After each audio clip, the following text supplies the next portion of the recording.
Le temps de pleurer est déjà passé. Le temps de souffrir est déjà passé. Le temps de s'inquiéter est déjà passé. Le temps de se lamenter est déjà passé. Moi j'ai rencontré l'amour. J'ai trouvé l'amour. J'ai reçu l'amour. Le véritable amour. Quand vous m'aimiez, oh, quand vous ne m'aimiez pas, oh, qu'on m'accepte, oh, ou qu'on me rejette, qu'on m'acclame, oh, je pense au monde de moi, ça n'est pas important, pas très important, car moi je sais une chose, Jésus m'a aimé. Bonjour bien-aimés, soyez les bienvenus à cette heure de méditation. Un moment avec Jésus est un moment de louange et d'adoration. Un moment avec Jésus est un moment d'édification et de méditation. Un moment avec Jésus est un moment de prière et d'intercession. Un moment avec Jésus est un moment de puissance et de délivrance. Que tu sois dans ton lieu de travail, que tu sois dans le taxi, que tu sois dans la maison, que tu sois au marché, ce moment a été organisé pour toi, pour une visite, pour une rencontre dynamique avec ton Seigneur Jésus-Christ. Je suis l'apôtre Georges et pasteur résident de l'Assemblée de Christ, branche des Léveurs. Que le Seigneur te bénisse pendant que tu seras en train d'écouter, en train de vivre, en train de prier et en train de partager la parole de Dieu. Bonne écoute à vous. Bonjour, bonjour, bien-aimés dans le Seigneur. Shalom, shalom à vous, fidèles auditeurs d'un moment avec Jésus. Que la grâce de Dieu, que la communion du Saint-Esprit vous soit multipliée encore en ce matin. Je suis très heureux de vous retrouver. Il y a de cela quelques jours, je n'étais pas là. Et nous voulons rendre grâce à Dieu pour le frère Bertrand qui vous a entretenu pendant ces 2 jours, jeudi et vendredi. Ça a été des moments extraordinaires, ça a été des moments puissants, ça a été des moments exceptionnels. Oui, que le Seigneur te bénisse, frère Bertrand. Et que le peuple de Dieu qui a été conduit pendant ces moments aussi soit béni. Donc, bien-aimés, je suis là, je suis de retour. Et nous voulons encore continuer dans cette mouvance-là, nous voulons continuer dans l'esprit de notre Seigneur Jésus-Christ. Donc il est important encore que tu saches ce matin que si tu es debout, c'est par la grâce de Dieu, que si tu es en vie, c'est par la grâce de Dieu. Il nous a préservés depuis le début de ce mois de février et nous voici, oui, à la fin de ce mois, nous sommes en train de nous cheminer à la fin de ce mois. Aujourd'hui, nous sommes le 24 février 2026. Donc il ne nous reste que 4 jours pour mettre fin à ce mois de février. Et certainement, bien-aimés, plusieurs nous ont quittés, plusieurs sont malades, plusieurs souffrent, plusieurs sont désespérés. Et peut-être toi-même qui m'écoutes ce matin, tu es dans une situation compliquée, tu es dans une situation désespéré, tu es certainement affligé, tu es certainement découragé, désemparé, tu ne sais plus quoi faire, tu ne sais où aller, tu ne sais que penser, mais laisse-moi te dire ce matin, si tu es encore debout, si tu es encore en train de respirer, ça veut dire que l'Éternel a encore un projet pour toi, ça veut dire que l'Éternel a encore quelque chose de particulier pour toi. N'oublie pas cette parole que l'Éternel nous donne, il nous dit, je sais les projets que j'ai formés pour toi, il dit, je sais les projets que j'ai formés pour toi, ce sont des projets de bonheur, ce sont des projets de paix et non des projets de malheur. Ça ne voudrait pas dire que tu ne peux pas connaître le malheur, ça ne voudrait pas dire que tu ne connaîtras pas des difficultés, mais ce que tu dois te dire, c'est que l'Éternel a des projets de paix et non de malheur pour toi. Alléluia. Sois encouragé, sois fortifié, sois davantage affermi, toi qui traverses un moment difficile. L'Éternel se souvient de toi, il agira en ta faveur. Et ce matin sera certainement une matinée de témoignage. Ce jour sera certainement une journée où le Seigneur interviendra dans ta vie. Sois ouvert, sois attentif. Pendant que nous sommes à ce point, bien-aimé, prends déjà position, prends déjà la place qui te convient, occupe ton poste d'habitude, prends ton cahier, prends ton bic et prends ta Bible. Alléluia. Parce que nous allons encore passer des moments exceptionnels. J'aimerais bien aimer que sur ce tu puisses élever ta voix et rendre grâce encore à Dieu pour tout ce long mois de février. Depuis le début, nous sommes au 24e jour. L'Éternel a pourvu à tes besoins. L'Éternel a intervenu dans ta vie. L'Éternel a agi. Il a certainement accompli des grandes choses dans ta vie. Est-ce que tu peux élever ta voix et commencer à prier, commencer à rendre grâce à Dieu, commencer à rendre grâce à Dieu, car il nous a dit rendez grâce à Dieu en tout temps et en tout lieu. Oui, rends grâce à Dieu pour ce matin, rends grâce à Dieu pour ce mois, rends grâce à Dieu pour tout ce qu'il a fait te concernant. Certainement il t'a préservé, il t'a protégé, certainement il a pourvu à tes besoins, certainement il t'a gardé, certainement il t'a soutenu, il t'a honoré. Oui, élève ta voix et commence à rendre grâce à Dieu. Rabba Santa, le Koya Bazute, le Kete, le Bragado. Père, dans le nom de Jésus, nous te rendons grâce et nous te bénissons, nous te célébrons et nous te magnifions. Nous te sommes infiniment reconnaissants pour la grâce que tu nous donnes encore d'être parmi les vivants. Oh Dieu, c'est toi qui as le souffle de vie, c'est toi qui as la dernière parole dans nos vies, c'est toi qui décides de ce que nous soyons en vie ou nous soyons morts. C'est toi qui, oh Dieu de grâce, à la décision finale. Papa, si nous sommes debout en ce matin, si nous sommes en vie, si nous pouvons encore nous tenir dans ta présence, c'est un privilège, c'est une grâce que tu nous accordes. Et nous voulons te dire merci. Merci pour la vie, merci pour la provision, merci pour la protection, merci pour le soutien, merci pour tout ce que tu ne cesses de faire à notre faveur. Papa, tu es merveilleux, tu es fidèle, tu es fantastique, tu es magnifique, tu es exceptionnel. Oh Dieu qui est comme toi, oh Roi des rois qui est pareil à toi. Reçois l'honneur et la gloire en ce matin.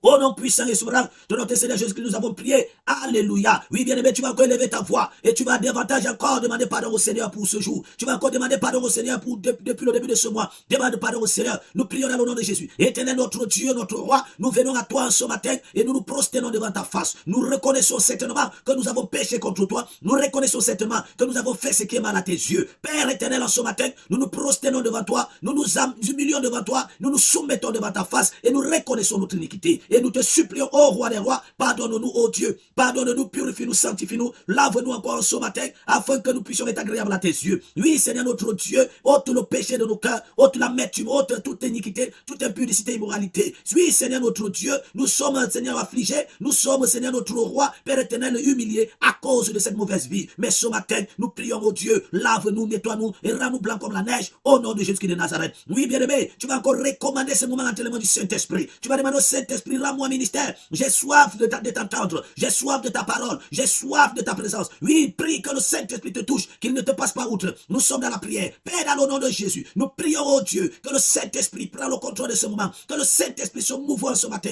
Que le Saint-Esprit agit encore en ce lieu. Pendant que nous sommes en ta présence, pendant que nous sommes en train de partager ce moment avec toi, nous prions au Dieu, prends le total contrôle. Tout ce qui n'est point de toi soit ôté. Que tout ce qui n'est point de toi soit détruit. Que tout ce qui n'est point de toi soit renversé. Que tout ce qui n'est point de toi soit calciné. Au nom de Jésus. Père éternel, lève-toi et mets en déroute, Seigneur notre roi, notre Père, tout autre esprit qui ne confesse pas ta seigneurie. Et laisse que nos vies soient soumises, que nos vies soient attentives, que nos vies soient, oh Yahweh, à l'écoute de ta parole en ce matin. Seigneur, ne nous passe pas outre, mais rends-nous ministère, visite-nous, touche-nous, et que nos vies soient différentes après cette méditation. Au nom de Jésus de Nazareth.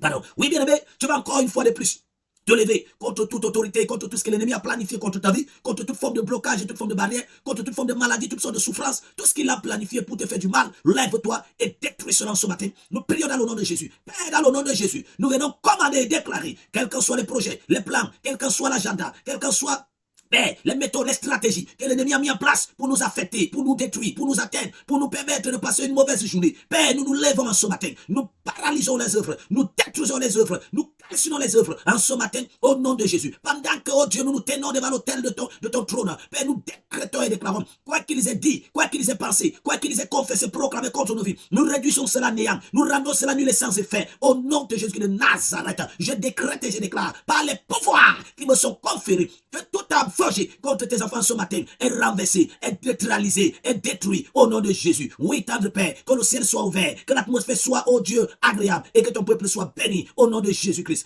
Alléluia. Amen. Amen. Oui, bien-aimé, tu vas maintenant encore une fois de plus adorer le Seigneur, glorifier son Seigneur et que le Seigneur soit béni. Yes.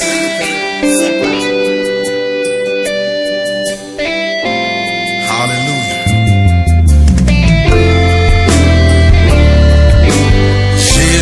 Par ton sang précieux, enlève mon iniquité. Regarde-moi du haut des cieux, dis-moi que tu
sois ma délivrance.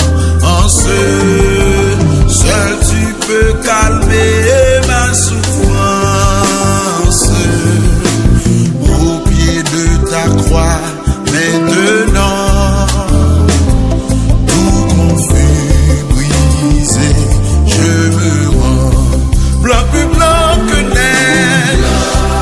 Oh, blanc, plus blanc que neige, blanc, plus blanc que neige, lavé dans le sang de l'agneau, je serai plus blanc que la neige. Oh Jésus, ton sang précieux a lavé mon iniquité. Oui, tu m'as répondu des cieux, ton amour m'a tout pardonné. Je te contemplais, je puis croire qu'en toi j'ai complète victoire. Au pied de ta croix, maintenant, je me relève triomphant. Blanc, plus blanc, blanc, plus blanc que neige. Blanc, plus blanc que neige. Lavé dans le sang de l'agneau. Mon cœur est plus blanc que la neige. Blanc, plus blanc que neige. Blanc, plus blanc que neige.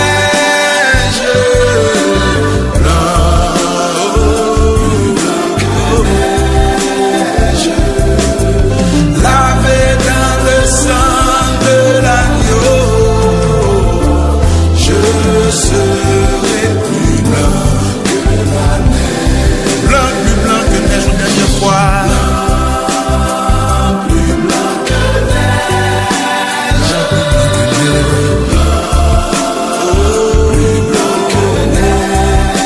Lavé dans le sang, lavé dans le sang de l'agneau. Mon cœur est plus blanc que la neige. Lavé dans le sang, lavé dans le sang de l'agneau. Mon cœur est plus blanc que la neige. Amen. Alléluia.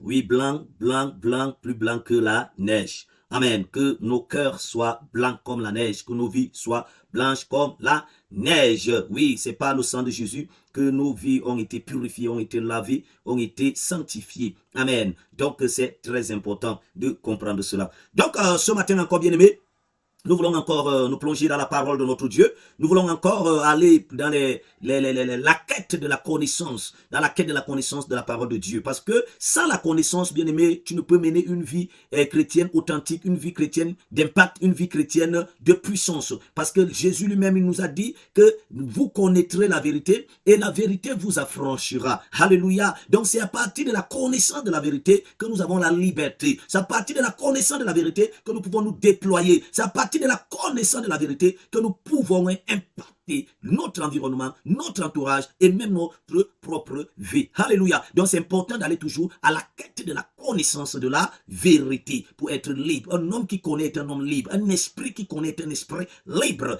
Amen. Donc ce matin, bien aimé, après que nous ayons parlé de la croix, on vous a parlé de la croix, on vous a parlé de ce que la croix a fait. On vous a parlé de ce que la croix introduit dans nos vies. On vous a parlé de ce que la croix apporte comme solution dans notre vie. Ce matin, bien aimé, nous allons parler, disons ce matin ou pendant cette semaine, nous allons parler du sang de Jésus. Amen. Nous allons parler du sang de Jésus. Parce qu'après avoir parlé de la croix qui nous avait introduit dans la mort de Jésus, nous devons comprendre que nous ne pouvons pas passer sans parler du sang de Jésus. Le sang de Jésus. Amen. Donc ce matin, nous allons voir Premièrement, c'était quoi le sang de Jésus? Et c'est ça avec quelle, en fait, importance, quelle était la raison pour laquelle Dieu viendrait sauver les hommes par le sang de Jésus. Amen. Et je vous ai dit la dernière fois que Jésus est mort sur la croix, pas comme, en fait, disons, pas comme si c'était quelque chose de naturel. Amen. Mais comprenons que la croix existait avant même Jésus. La croix existait avant Jésus et il y avait des gens qui ont été aussi crucifiés à la croix. Il y avait des gens dont le sang a coulé sur la croix. Lorsque Jésus mourait, il y avait 3 et 2 autres brigands dont on avait cloué comme Jésus. Donc ça veut dire que leur sang aussi coulait. Mais sauf que le sang de ces brigands ne coulait pas pour l'humanité. Le sang de ces brigands ne coulait pas pour sauver le monde. Le sang de ces brigands ne coulait pas pour expier le péché de l'homme. Non, le sang de ces brigands coulait à cause de leur péché, coulait à cause de ce qu'ils avaient fait. Or, le sang de Jésus est différent parce que Jésus n'était pas à la croix parce qu'il était brigand, Jésus n'était pas à la croix parce qu'il était meurtrier, Jésus n'était pas à la croix parce qu'il avait péché. Non, Jésus était à la croix parce qu'il avait accepté de donner sa vie pour sauver l'humanité. Et Jésus est à la croix comme un agneau qui n'a point de péché. Il est à la croix comme un agneau qui est sans tache. Amen. Et le sang de Jésus, en ce moment, devient un sang spécial pour l'humanité. Donc, le sang qui a coulé à la croix n'était pas pour Jésus, mais c'était pour l'humanité. Alléluia. Amen. Donc, bien aimé, il faut bien comprendre que d'où vient même l'aspect même des sangs là. Amen. Pourquoi on parle de sang de Jésus? Alors, pour la petite histoire, nous devons revenir parce que c'est un enseignement très long, c'est un enseignement très puissant. Si vous comprenez cet enseignement, il y a beaucoup de choses qui vont changer dans votre vie et même l'ennemi n'aura plus la capacité de vous maintenir dans ses jours. Alléluia. Donc, vous devez comprendre que lorsque Dieu a créé l'homme, il a pris l'homme, il l'a mis dans le jardin d'Éden. Et l'homme, dans ce jardin, était dans le lieu, dans son environnement normal. Ça veut dire que dans le jardin, l'homme était dans la présence de Dieu. L'homme n'avait pas de péché. Dans le jardin d'Éden, l'homme était saint. Il avait la même nature. Il avait le même corps. Il avait la même pensée que Dieu. Il avait la même volonté que Dieu. Il avait la même manière de faire les choses comme Dieu. Oui, bien aimé. Jusqu'au jour où l'homme a péché. Et souvenez-vous que Dieu avait dit à l'homme que voici, tu ne mangeras pas de l'arbre de la connaissance du bien et du mal. Et que le jour où tu en mangeras, tu mourras. Amen. Et vous savez que plus tard, la femme étant séduite par le serpent, étant trompée par le serpent, finira par donner ce fruit à son mari qui va manger à son tour. Et lorsqu'il l'aura mangé, les yeux vont s'ouvrir. Les yeux vont s'ouvrir et ils vont constater qu'ils étaient nus. Amen. Ils vont constater qu'ils étaient nus. Et ce qui s'est passé, c'est quoi? C'est qu'ils vont aller se cacher après avoir entendu la voix de Dieu qui parcourait le jardin. Ils vont aller se cacher. Et quand ils vont aller se cacher, ils vont en fait faire des figuiers, des feuilles. Ils vont couper les feuilles de figuier et ils vont en fait cacher la partie intime. Et quand Dieu viendra, il vous dit que Dieu a demandé à l'homme, mais où es-tu? Et l'homme a dit à Dieu, j'ai entendu ta voix parcourir le jardin et je me suis caché. Et Dieu dit à l'homme, mais pourquoi en fait tu t'es caché? Est-ce que tu as mangé le fruit de l'arbre dont je t'avais interdit? Et l'homme va dire à la femme que tu as mis auprès de moi, m'en a donné et j'ai mangé. Et vous voyez, après cela, c'était l'hécatombe. Amen. Et Dieu va passer quand même dans le processus de la punition. Il va punir l'homme, il va punir la femme, il va punir même le diable qui est passé par le serpent. Mais Dieu ne s'est pas arrêté là à les punir. Dieu va trouver une solution pour habiller l'homme, pour couvrir maintenant la nudité de l'homme, malgré que l'homme avait déjà trouvé une solution à son niveau. Mais Dieu va chercher une solution plus appropriée. Alors Dieu va tuer un animal. C'était le premier sacrifice qui va se passer dans le jardin d'Éden. C'était pas hors du jardin, c'était dans le jardin d'Éden. C'est-à-dire le premier sacrifice, Dieu a tué un animal et il a pris la peau de cet animal-là et il a fait des habits, des vêtements à l'homme et à la femme et il les a couverts de ces vêtements-là. Amen. Alors, qu'est-ce qui était, en fait, cette action-là était spirituelle, hautement spirituelle. Dieu est en train d'inaugurer la voie du sacrifice. Dieu est en train d'inaugurer le moyen par lequel il va sauver l'humanité. Amen. Alors, vous devez comprendre que c'est à partir de ce moment-là que les sacrifices ont commencé. À partir de cet instant. Donc, Dieu est la première personne à faire le sacrifice. Amen. Dieu est la première personne à inaugurer la voie du sacrifice.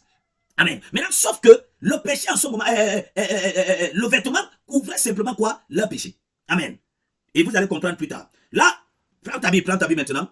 Il y a tellement de choses à dire. Prends ta Bible maintenant, ouvre dans le livre de Lévitique. Lévitique chapitre 17, verset 11. Lévitique chapitre 17, verset 11. La Bible dit ceci. En effet, la vie d'un être est dans le sang. Je vous l'ai donné sur l'autel afin qu'il serve d'expiation pour vos âmes. Car c'est par la vie que le sang fait l'expiation. Amen. Donc on vous dit que la vie est dans le sang. Amen. Donc la vie est dans le sang. Alléluia. Donc la vie de quoi? La vie de l'âme est dans le sang. C'est ce que la parole de Dieu est en train de dire. Donc la vie d'un être humain est dans le sang. C'est-à-dire la vie de ton âme est dans ton sang. Amen. C'est pourquoi plus tard Dieu va interdire au peuple d'Israël de consommer de la viande avec du sang. Et on va voir ça plus tard. Vraiment, c'est un enseignement très puissant. Il faut que tu comprennes cet enseignement. Donc, il dit la vie d'un être humain est dans quoi? Est dans son sang. Et Dieu dit, je vous l'ai donné sur l'autel. Amen. Afin qu'il serve d'expiation pour vos âmes. Alléluia. Donc ça veut dire que ce que Dieu veut expier n'est pas ton corps, n'est pas ton esprit, mais c'est ton âme. Alléluia. Alors, vous devez comprendre déjà que le premier sacrifice que Dieu a fait, il avait fait ça sur son propre autel. Qui était, parce que le jardin d'Éden était un autel. Alléluia. Gloire à Jésus. Le jardin d'Éden est un autel. Et Dieu a fait le premier sacrifice où? Sur cet autel qui est le jardin d'Éden. C'était le seul autel qui a été fait dans le jardin d'Éden.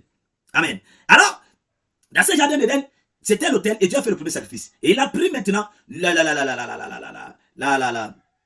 la peau de l'animal, il a couvert la nudité de l'homme. Amen. Et ça, c'était pour expliquer quoi? C'était pour montrer quoi? Vous allez voir plus tard. Allons dans le livre allons dans le livre de Hébreux. Hébreux chapitre 10. Hébreux chapitre 10. Nous sommes dans les versets, commençons dans les versets 3. Quoi bien? Donc, commençons même dans le verset 4. Bon, verset 3. Verset 3. Hébreux chapitre 10 à partir du verset 3. Mais en réalité, le souvenir des péchés est rappelé chaque année par ces sacrifices. Amen.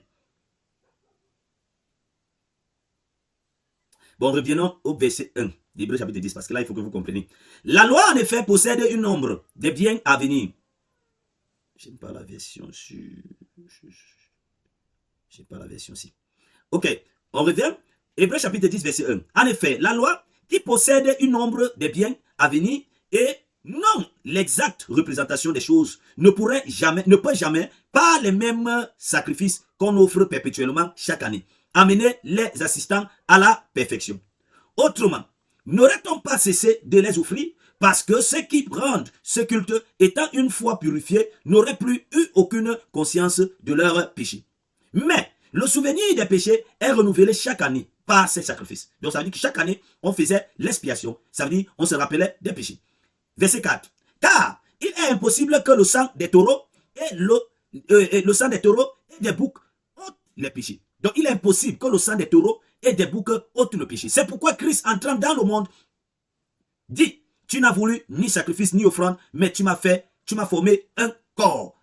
Tu n'as agréé ni holocauste ni sacrifice pour le péché. Alors j'ai dit, voici, je viens dans le rouleau du livre, il est question de moi pour faire, oh Dieu, ta volonté. Donc je m'arrête un peu là. Donc vous voyez déjà que la Bible dit qu'il est impossible que le sang des taureaux et des boucs ôte les péchés. Et vous devez comprendre que lorsque Dieu va établir la loi de l'expiation, l'expiation en fait, c'est le fait d'ôter, c'est le fait en fait de couvrir. C'est ça que veut dire expiation. Expiation, c'est le fait de couvrir le péché. Amen. C'est le fait de cacher le péché. Donc, lorsque l'homme pêche, qu'est-ce que Dieu fait? Dieu va prendre le sang.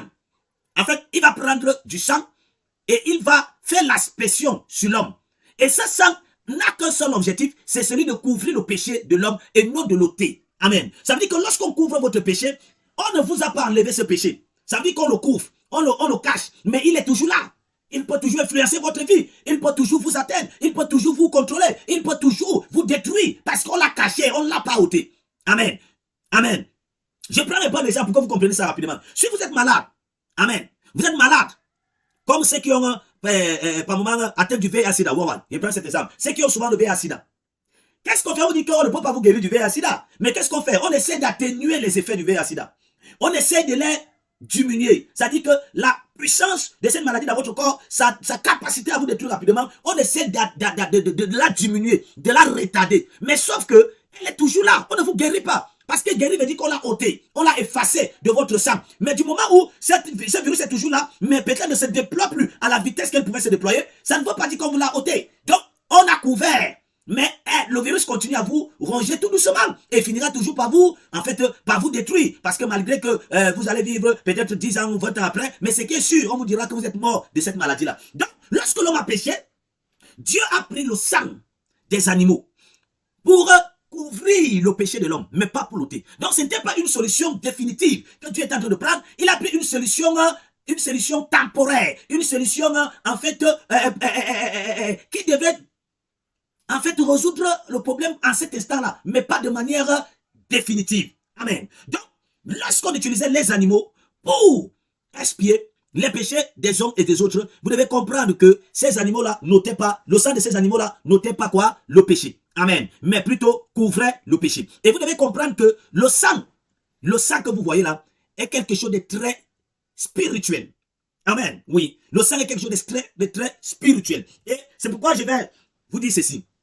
Le sang est défini comme le signe, le siège et le symbole de la vie.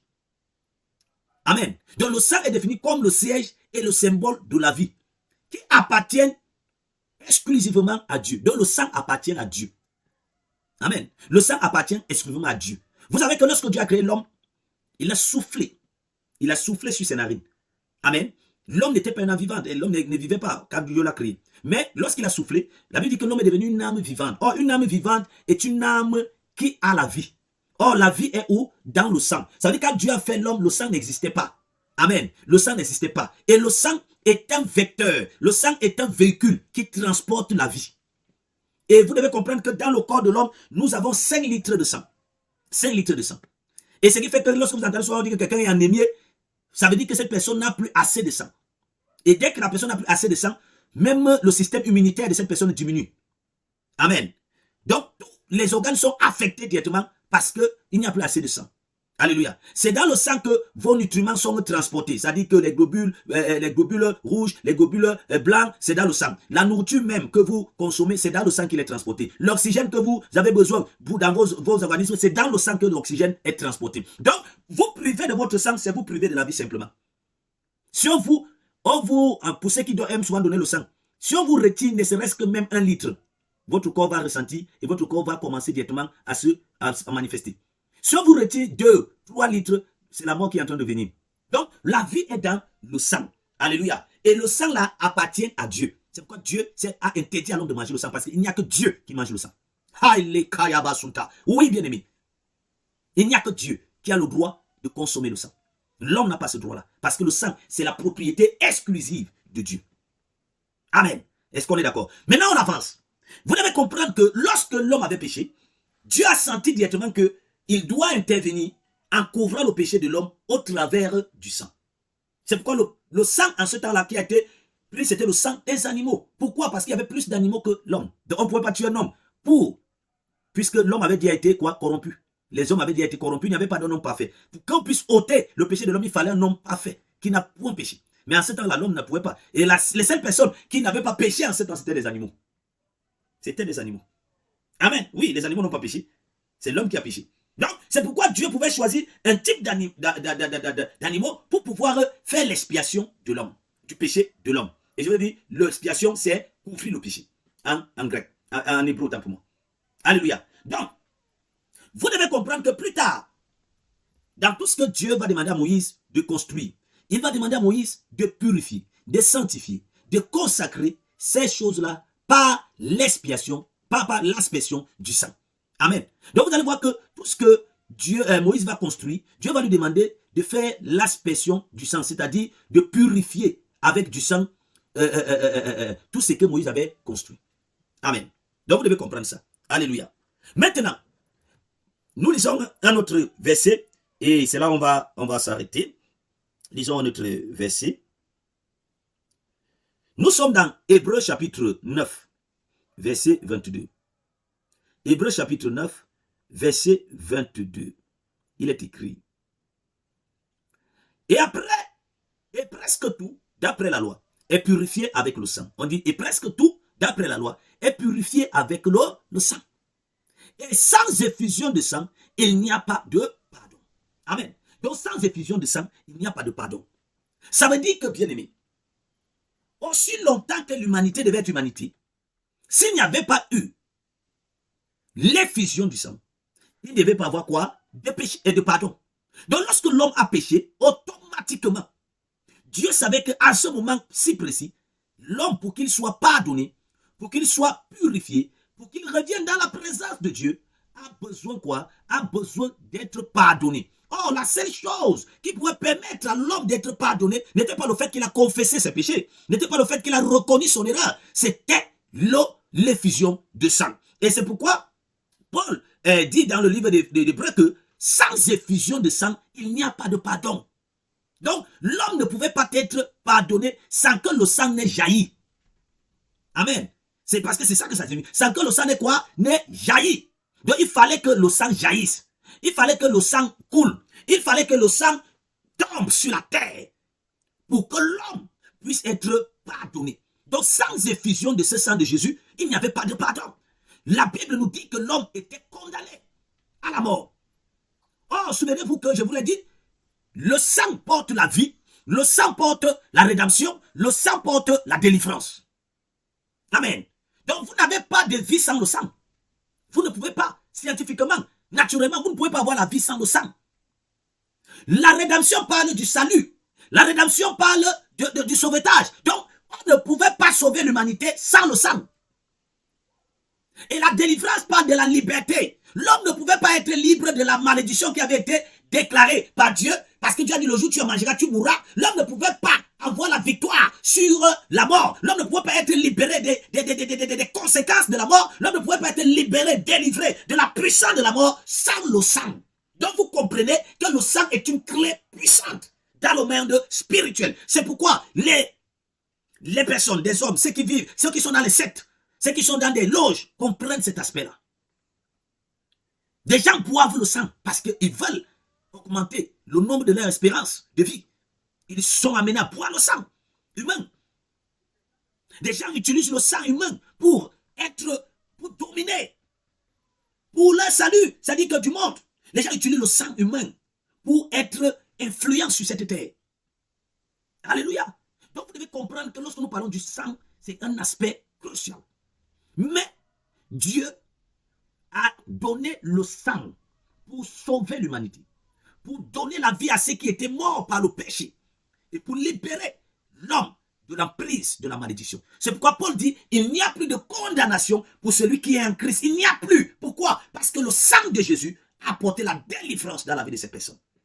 Alléluia. Donc, bien aimé, ce matin, je me résume, ce matin, tu dois comprendre que du moment où l'homme a péché, directement Dieu a mis en place un processus. Sauf que dans l'ancienne alliance, le procédé que Dieu avait mis en place était le sang des taureaux. Mais sauf que le sang des taureaux n'ôtait pas définitivement le péché, il couvrait selon que Hébreu nous a dit. Amen. Donc, le sang est le siège et le symbole de la vie. Et je vous ai dit qu'il appartient exclusivement à Dieu. Donc, ces symboles, ces sièges autant pour moi, et ces symboles de la vie portent en lui-même la vie, la rédemption et la délivrance. Amen. Et vous allez vous rendre compte que lorsque Dieu avait dit à Moïse de construire tout ce qu'il a construit, hache, les ustensiles, tout, même le peuple, il a demandé au peuple, à Moïse de les purifier par le sang des animaux. Donc, Moïse a purifié le peuple. Et chaque fois qu'il y avait un événement, on purifiait. Et chaque fois même quelqu'un péchait, il venait avec un animal qu'on tuait, on prenait le sang là, on faisait l'aspersion sur la personne pour purifier la personne. Mais sauf que cette purification ne couvrait que le péché de la personne. Mais notez pas. Le seul sacrifice qui est plus important que tous les autres sacrifices était le sacrifice de Jésus. Et c'est pourquoi Hébreu dit, sans le sacrifice de Jésus, sans l'effusion de ce sang-là, il n'y avait pas de pardon. C'est-à-dire Dieu, dans l'ancienne alliance, ne pardonnait pas. Il détournait seulement son regard. Mais il ne pardonnait pas. Parce que le péché existait toujours. Oh, pardonner veut dire oublier. Pardonner veut dire abandonner. Mais sauf que dans l'ancienne alliance, Dieu ne pardonnait pas. Il détournait son regard de cela. Il ne voyait plus ça.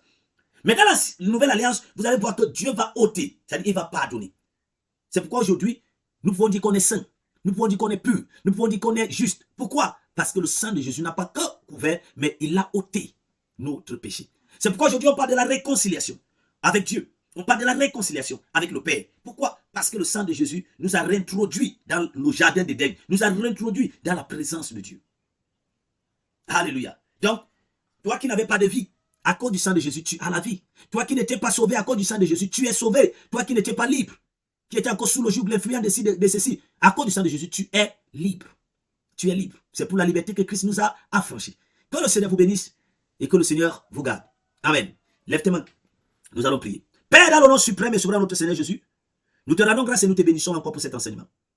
Papa, donne-nous la force, donne-nous la sagesse, la compréhension, l'écoute, l'entendement, pour saisir le message que tu as pour nous au travers de cet enseignement. Afin qu'au sortir de cet enseignement, Père, que nous puissions comprendre les vertus, la puissance, que nous puissions comprendre, Seigneur, le secret que tu as implanté dans le sang de Jésus. Oui, Père, nous voulons au travers du sang de Jésus avoir des vies purifiées, sanctifiées, lavées et blancs comme la neige. Oh Dieu, nous voulons être réconciliés avec toi au travers du sang de Jésus. Nous voulons retrouver notre présence, notre position d'attente par le sang de Jésus. Nous voulons retrouver notre liberté. Nous voulons retrouver notre salut par le sang de Jésus. Père, étends ta main sur nos vies et laisse que le sang de Jésus, qui crie plus que le sang d'Abel, crie en notre faveur. Il nous a été dit que sans effusion, il n'y a pas de pardon. Sans effusion de sang, il n'y a pas de pardon.